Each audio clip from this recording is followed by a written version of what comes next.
अडानी और अंबानी के हितों के रक्षा के लिए बनाया है अंबानी अडानी के लिए, और कह रहे हैं हमने बनाया तुम्हारे लिए ना। मैं आपसे कहना चाहता हूँ कि मोदी जी, अंबानी अडानी के 2 वोट है कितने? हमारे लिए शर्म की बात है कि 80 करोड़ इस देश के 80 करोड़ किसानों के ऊपर 2 आदमी अंबानी और अडानी भारी पड़ रहे हैं। हम ये चलने नहीं देंगे। मोदी जी, जो ये कानून बनाए हो, हमने अपने वोट के जरिए तुम्हें कानून बनाने लायक दिया था। हमने अपने वोट के जरिए तुम्हें ताकत दिया था, तब तुम कानून बनाने लायक बने। मैं आपसे कहना चाहता हूँ, आखिरी अपील मेरी है, साथियों, जिस वोट को मोदी को ताकतवर बनाया, जिस वोट से मोदी को ताकत दे करके कानून बनाने लायक बनाया, उसी वोट का इस्तेमाल करके मोदी के अंदर से ताकत निकाल के जमीन पर ले आकर के अपनी सरकार बना करके फिर ये कानून वापस करा लो। मैं इन्हीं शब्दों के साथ, हमारी तो समय नहीं है, बहुत शुक्रिया। जय हिंद, जय भारत, जय राष्ट्रीय लोकदल। हमारे बीच में पूर्व सांसद रवि वर्मा जी मौजूद हैं। मैं माननीय सांसद जी से कहूंगा कि 2 मिनट में अपनी बात रखें। रवि वर्मा जी, माननीय रवि वर्मा जी, पूर्व सांसद जी।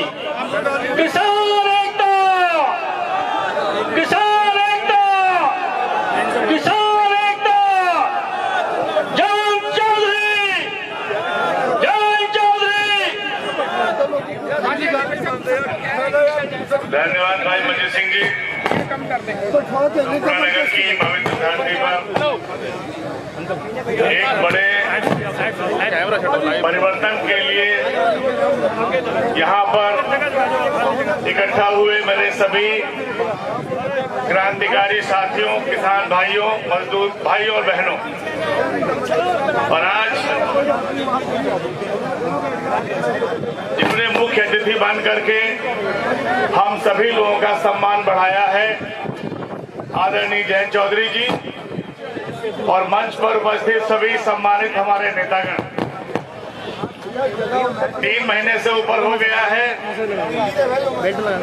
किसानों की जो जायज लड़ाई है, जो इस देश की जायज लड़ाई है, वो लड़ाई अब एक ऐसे मुकाम पर पहुंच चुकी है जब गांव-गांव और गली-गली में इस बात का चर्चा होने लगा है कि आखिर इस सरकार को हो क्या गया है। जिन लोगों ने चुन करके अपनी हुकूमत बनाई थी इस उम्मीद में कि वो देश को आगे बढ़ाने का काम करेंगे, देश की लाचारियां, मजबूरियां खत्म करने का काम करेंगे, सच्चाई तो ये है, अब ये हालात दिखाई पड़ने लगे हैं कि उन लोगों ने अपने ही देशवासियों का शिकार करना चालू कर दिया। जिस तरीके से हिंदुस्तान के सभी संस्थानों को बेचा जा रहा है, जनता को लाचार, मजबूर और बेसहारा बनाया जा रहा है, और कोरोना की इमरजेंसी बना करके जो 3 कानून लागू कर दिए गए, जो सीधे सीधे किसानों के अधिकारों पर डाका के समान है, उन कानूनों के खिलाफ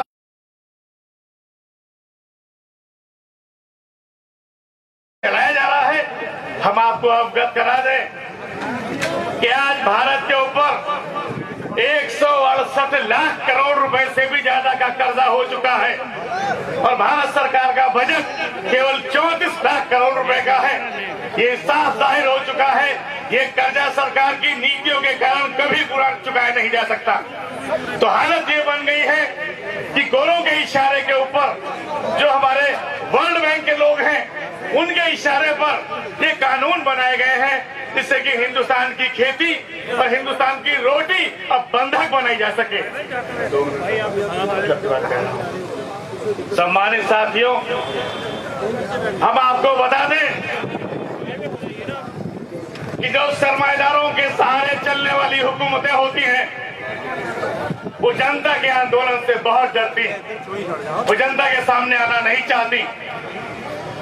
सच्चाई तो ये है, हम याद दिला दें 1857 की महान क्रांति के बाद उस वक्त जो गोरी हुकूमत हिंदुस्तान में थी उसने भी 1877 में इसी तरीके से खाद्यान्न जो हमारा गल्ला होता है किसानों के द्वारा पैदा किया गया उसकी मोनोपोली करने का काम किया था। ईस्ट इंडिया कंपनी ने हिंदुस्तान का सारा गल्ला खरीद लिया था। तो बगावत की आवाज को दबाने के लिए 1877 तक करोड़ों की तादाद में लोग भूख से मरे थे, लेकिन लोगों ने हौसला नहीं खोया। दूसरी बार बरतानवी हुकूमत ने इस गल्ले की मोनोपोली का इस्तेमाल किया। 1942 में जब अंग्रेजों भारत छोड़ो का आंदोलन चालू हुआ तो मुस्लिम लीग और हिंदू महासभा की सरकार बना दी गई और उसके बाद में पूरे हिंदुस्तान से गल्ला खरीद लिया गया। हालत ये थी साथियों, मैं आपको इतना आगाह कर दूं, ये जो सरमाएदारों को गल्ले के ऊपर एकाधिकार देने की बात हो रही है, हिंदुस्तान को फ्री ट्रेड जोन बनाने की बात हो रही है, ये हिंदुस्तान की आजादी के साथ, हिंदुस्तान के किसानों के साथ, नौजवानों के साथ बहुत बड़ा धोखा है। और इस धोखे का मुकाबला करने के लिए अब सारे किसानों को एकजुट होना पड़ेगा। मैं भाई नकवी जी से कहूंगा कि आए और 2 मिनट में अपनी बात समाप्त करें। जो भी भाई हमारे इधर खड़े हैं कि नकवी जी बाद में बोल लेंगे। जयंत चौधरी जी से निवेदन करता हूँ, खून नहीं वो पानी है जो किसानों के काम न आए, वो बेकार जवानी है। देखिए पूरे लखीमपुर का विपक्ष इस मंच के ऊपर मौजूद है, आदरणीय जयेश भाई मंच के ऊपर मौजूद है। इतिहास गवाही देगा कि जब हमसे पूछा जाएगा कि जलियांवाला बाग के शहीदों के वारिसों को क्या ये भाजपा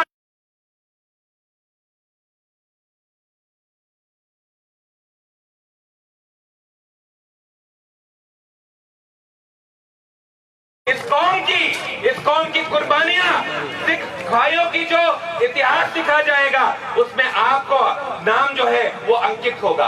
आज 10,000 से ज्यादा किसान आज सुसाइड कर चुके हैं, पर ये भ्रष्ट योगी और मोदी 1 रुपए का मुआवजा नहीं अनाउंस करते हैं। संसद के अंदर जब कहा जाता है कि 1 मिनट का मौन रखे तो 1 मिनट का ये लोग मौन नहीं रखते हैं। ये सरकार इतना नीचा गिर चुकी है कि अब ये नीचा नहीं गिर सकते हैं। और आपसे कहना चाहता हूँ कि किसी को क्या पड़ी इस सरकार को नीचा दिखाने को, भाजपा के काम काफी है मलिया वालों इनकी हस्ती मिटाने को। आखिर में 2 मिनट में कहूंगा, यहाँ गन्ना किसान बैठे हैं, आप आए हुए थारू भाइयों को जो आने वाला समय है आपको जल, जंगल और जमीन और फूस और लकड़ी का अधिकार आने वाली सरकार देगी।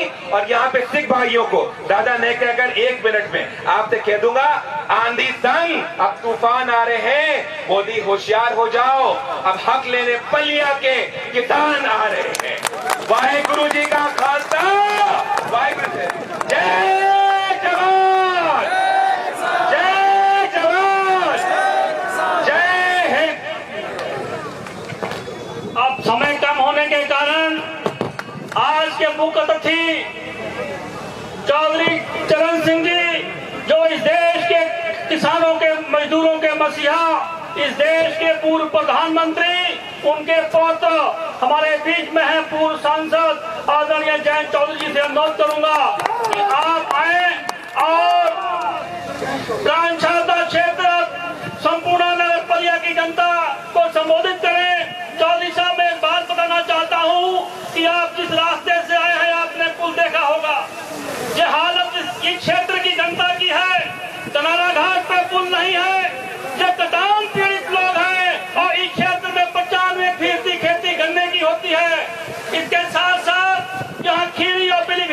26 कॉलोनियां बची हैं जिसको आज तक भूमि का अधिकार नहीं मिला है और यहाँ पुलिस का उत्पीड़न भी होता है।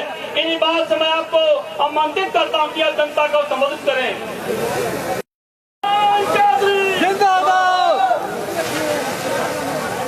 बोले सोनिहाल।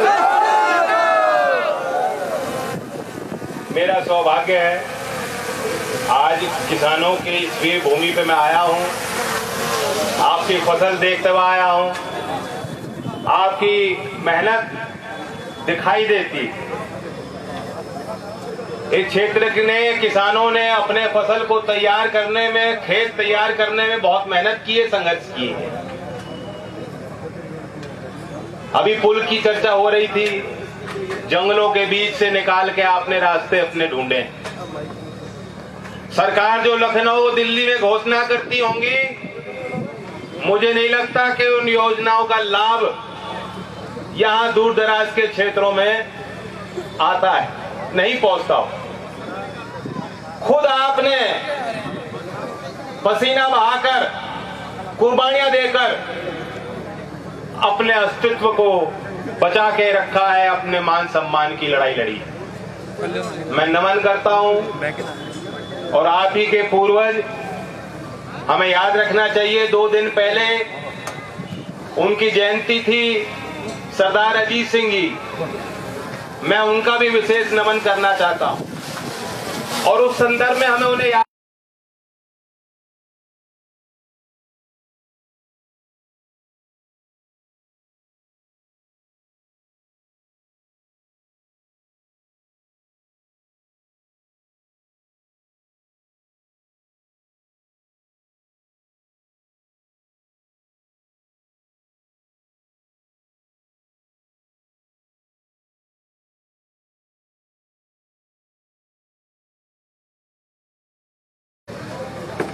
लेकिन ये सरकार आपसे बड़ी हो गई। आज चंद नेता देश के किसानों से बड़े हो चुके हैं। उनकी इतनी बड़ी ईगो, इतना बड़ा अहंकार, ये हजम नहीं हो रहा। ये देश के खेत खलिहान में मेहनत कर रहे कामगार को पचेगा नहीं, बर्दाश्त नहीं होगा। आज जिस तरीके से डट के आप मुकाबला कर रहे हो, इस पंचायत ने बेहतरीन आपने तस्वीर भेजी है। जो लोग दिल्ली में बैठ के कहते हैं कि ये तो सीमित आंदोलन है, जो षड्यंत्र रचते हैं कि ये तो खालिस्तानियों का आंदोलन है, ये तो जाटों का आंदोलन है, इस तरह की बेहूदी बातें करने वाले लोग ये किसान हितैषी नहीं है।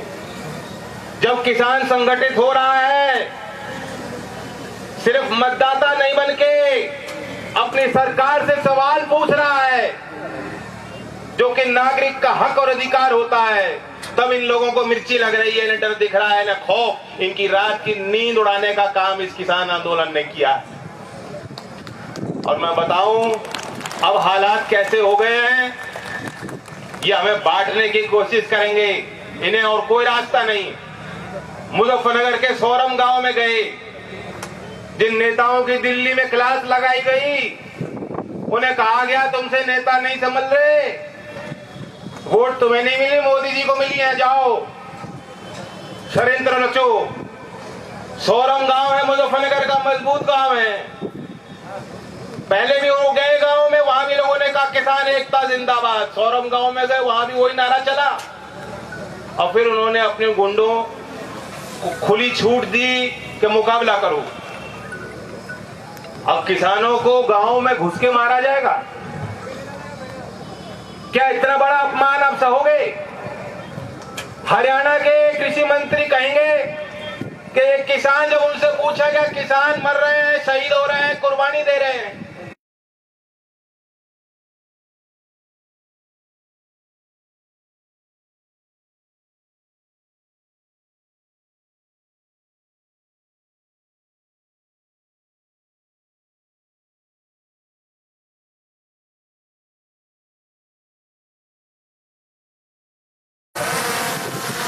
सम्मेलनहीनता का इससे बड़ा कोई उदाहरण नहीं हो सकता।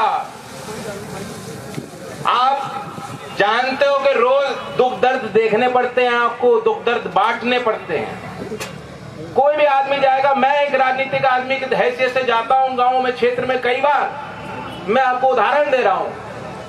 ऐसे ऐसे घर परिवार मैंने करीब से देखे हैं जिनमें कोई गमी होती है, कोई मौत होती है। मैं उनको व्यक्तिगत तौर से जानता भी नहीं हूं, लेकिन वे चाहते हैं कि हमारा दुख कोई बांटे। कई बार ऐसा हुआ है। रवि वर्मा जी पूर्व सांसद रहे हैं, इनका बड़ा क्षेत्र में काम है, जानते हैं, अनुभवी हैं। जाते हो, परिवार के बीच बैठते हो, दो आंसू वो बहाते हैं, एक भड़ास निकलती है, अंदर की भावना व्यक्त होती है, और उनको रोते रोते देख सामने वाला भी जो है भावनात्मक हो जाता है कि भाई दर्द है ये। और ये ऐसे लोग, इनकी इंसानियत मर चुकी है, ये इंसान नहीं है, हैवान है। ये बहादुर लोग नहीं, ये कायर लोग हैं जो एक दूसरे का दर्द नहीं महसूस करते। दिल्ली में बैठे लोग अगर ये सोचते होंगे कि लखीमपुर और पीलीभीत का किसान, पंजाब, हरियाणा, राजस्थान और उत्तर प्रदेश का किसान एक नहीं है, तो गलत सोचते हैं। वे गलत सोचते हैं। हमारा एक ही खून है, हमारी पहचान एक है, हमारी लड़ाई भी एक है।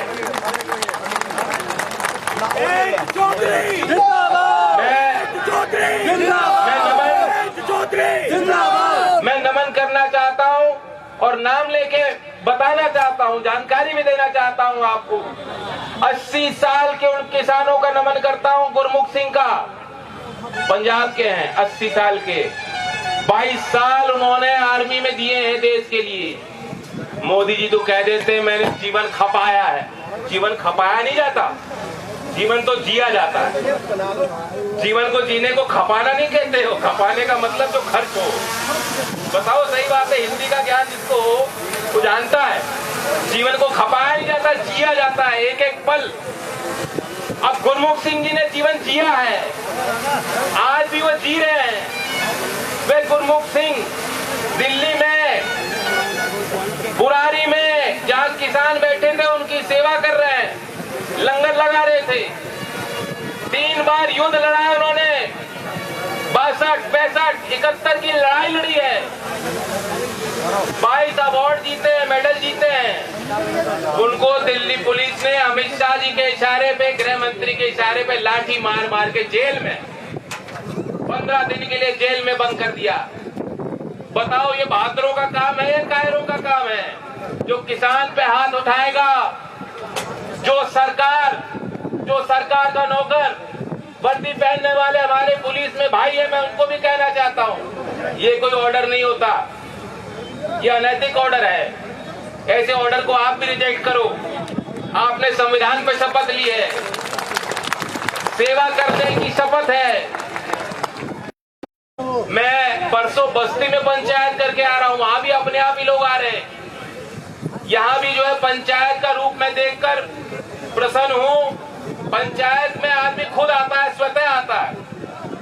उसके लिए बुलावा, कोई तंत्र, कोई व्यवस्था हो ना हो, आदमी जो समाज का हिस्सा है, जो जिम्मेदार है, वो आता है। और आपने उसी चीज को पूरा किया, निभाया। मैं कोटि कोटि नमन वंदना करता हूँ, धन्यवाद करता हूँ। यहाँ क्षेत्र के किसान, यहाँ क्षेत्र की समस्याएं अभी मंजीत जी ने रखी है। गन्ने की फसल बहुत बढ़िया पैदावार है, मिल भी यहाँ स्थापित है। संपूर्ण नगर की तो सहकारी मिल है, बाकी कुछ प्राइवेट की जो मिले हैं वहां भी संकट है, यहाँ भी संकट है। और ये देखिए कि आय दुगनी करने का इनका जो है वादा, लेकिन 3 साल से 1 रुपया इन्होंने गन्ने का भाव नहीं बढ़ाया। तो आय दुगनी कहां से होगी? रसोई गैस भी महंगी होती जा रही है और डीजल, पेट्रोल बहुत जल्दी सैकड़े का भाव पार हो जाएगा। डीएपी खाद 1250 रुपए का रेट है, 1400-1500 पार होने जा रहा है। कुछ ही दिनों में देखोगे सरकार ने फैसला ले लिया, यूरिया में 5 कट्टे पीछे से भी घटा दिए, भाव भी बढ़ा दिया। बिजली में जब से योगी जी बैठे हैं बाबा जी, 250% की वृद्धि हो गई और कहते हैं आपकी आय दुगनी होने वाली। मैं एक तारीख याद दिलाना चाहता हूं, नवंबर योगी जी ने किसान समृद्धि आयोग का गठन किया। अच्छा काम था। उसमें कृषि के जानकारों को भी रखा। खुद मुख्यमंत्री उसके अध्यक्ष हैं, नीति आयोग के मेंबर उसके सदस्य हैं। अब बताओ, इस जिम्मेदारी इस आयोग को दी गई थी, किसान की लागत कैसे कम होगी, किसान को उचित मूल्य कैसे मिलेगा, और 2022 तक हम, जिसके अध्यक्ष खुद मुख्यमंत्री हैं, एक बैठक नहीं ली। क्या अभी गन्ने तक पेमेंट नहीं हो रहा? सरकारी रेट है कुछ और किसानों को मिलते। उनसे पूछा मैंने, हाथ खड़े करके सबने कहा कि 1100 मिल रहा है। जिस फसल में सरकार एमएसपी घोषित करती है, हर फसल का यही हाल है। और फिर भी ढिंडोरा पीट रहे, कह रहे हैं, पीठ थपथपा रहे, कह रहे बहुत किसान की आय दुगनी करने वाले। तो इतना झूठ बोलने वाले लोग। प्रधानमंत्री जी तो यही धरती पे, इसी धरती पे आके उन्होंने कहा था, गन्ने की फसल की बात कही थी, गन्ने के किसानों की बात कही थी। भूल गए क्या उन बातों को? जो प्रधानमंत्री किसान को झूठ बोल सकते हैं, अन्नदाता को झूठ बोल सकते हो, लाल किले से भी झूठ बोल चुके हैं, आपके बीच आके झूठ बोल चुके हैं। आज जब वो कहते हैं कि एमएसपी तो थी, एमएसपी रहेगी, या जब वो कहते हैं कि कानून से फायदा होगा, मंडी खत्म नहीं होंगी, उनकी बातों पे कौन विश्वास करेगा? यही कारण है कि किसान विश्वास नहीं कर रहे। जो कहावत है कि दूध का जला छाछ भी फूक फूक के पीता है। कड़वे अनुभव है किसानों के। और आपको याद होगा, मैं तो आपने बहुत कम देखे, चौधरी अजीत सिंह जी को, वे चौधरी चरण सिंह जी की काम थी, उनके काम की बदौलत आज पहचान है किसान की। वे चौधरी साहब की सोच थी। आज वही चेतना मैं देख रहा हूं, किसी वर्ग का हो, किसी जाति का हो, वे बंटवारे आपस में अब नहीं है, झगड़े नहीं है। कह रहे हैं लोग कि झगड़े हम नहीं करने हैं क्या झगड़े? ये समय है एकता बनाने का। बहुत लोग, इस क्षेत्र के लोग गाजीपुर भी गए थे, वहां का दृश्य भी आपको मालूम है क्या षड्यंत्र रचा गया था। ये लोग सोचते हैं दिल्ली में बैठे कि ये किसानों को धमका लेंगे।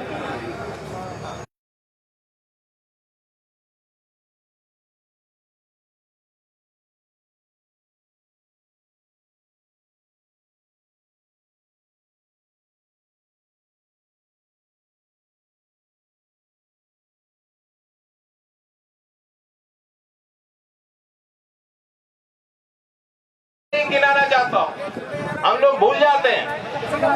मोदी जी जब मुख्यमंत्री थे बहुत अच्छे लगते थे, अब जब प्रधानमंत्री बने हैं तो उस ढंग से काम नहीं कर पा रहे, और अध्यक्ष उस कमेटी का मोदी जी को बनाया। आज ऐसा हो रहा है क्या? विपक्ष के नेताओं की कोई सुनवाई नहीं करना चाहते हैं, लगता है। लेकिन डॉक्टर मनमोहन सिंह जी ने उस समय दिल दिखाया। मोदी जी खुद उस कमेटी के अध्यक्ष थे। सुधार क्या होने चाहिए, मंडी व्यवस्था में क्या सुधार होना चाहिए, वे विचार विमर्श करके वो कमेटी ने 2 मार्च 2011, ये तारीख सुन लो, 2 मार्च 2011 खुद मोदी जी ने मांग करा था, मांग की। ये मेरे शब्द नहीं है, ये उनके शब्द हैं। आज जब आ गए हैं सरकार में, भूल गए। 2015 में शांता कुमार जी बीजेपी के नेता हैं। देश का आयोग है सीएसीपी, मूल्य और एमएसपी, लीगल कानून बनना चाहिए, लीगल राइट मिलना चाहिए, अधिकार मिलना चाहिए किसानों। ये सरकार, उनके मूर्ति का उद्घाटन था, और वहां इन्होंने मोदी जी ने दिखता है कि एमएसपी नहीं मिल रही तो सरकार वह कमी की भरपाई करेगी, और उस योजना का नाम 1200-1300 900। अब पीएम आशा के तहत आपको फर्क मिला क्या एमएसपी और उसमें? ये कागजी है, कागजी। ये झूठ के बुलबुले हैं। सुबह उठते हैं, जब तक रात में 10 झूठ ना बोले बड़े बड़े, इन्हें नींद नहीं आती। मंडी तो वापस गए था। ये ऐसे लोग, इन्हें चिन्हित कर दो, गांठ बांध लो। और इनका इलाज हम कह नहीं दे रहे। हम कह रहे मोदी जी का विरोध करने का मतलब देश का विरोध करना नहीं है। देश हम लोगों से है। हम कह रहे हैं तुम पे कौन सी बड़ी तोप है।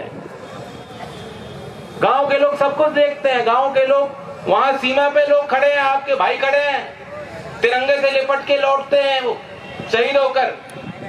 और गांव के किसान की भावना क्या होती है, वो कहता है कुछ ही कुछ नसीब होते हैं, वे कभी मरते नहीं जो शहीद होते हैं। ये भावना है किसानों। तुम्हारे पास कोई तोप नहीं, तुम्हारे पास कोई लाठी नहीं, तुम्हारे पास कोई तरीका नहीं। अगर किसानों ने ठान ली, और जो आज किसानों ने ठान ली है, तो तुम इन किसानों से लोहा नहीं ले पाओगे, तुम इन किसानों का मुकाबला नहीं कर पाओगे।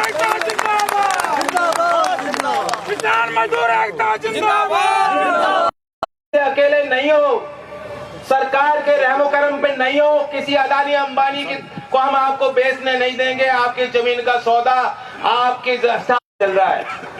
नौजवान जुड़ रहा है गाना सुन के, गाना सुन सुन के कम से कम गाने के बोल सुनता है, कुछ सोचता है कि मैं कौन हूँ, मैं, मेरी पहचान क्या, आगे संकट। तुम ये मत सोचो कि आज तुम्हें नहीं लगेगी। जो बड़े बड़े ड्राइंग रूम में बैठे हैं, दिल्ली में बैठे हैं, मिडिल क्लास के लोग, व्यापारी, छोटा बड़ा उपभोक्ता देश का, चीर के साल में 2 बार जमी का सीना दफन हो जाता हूं,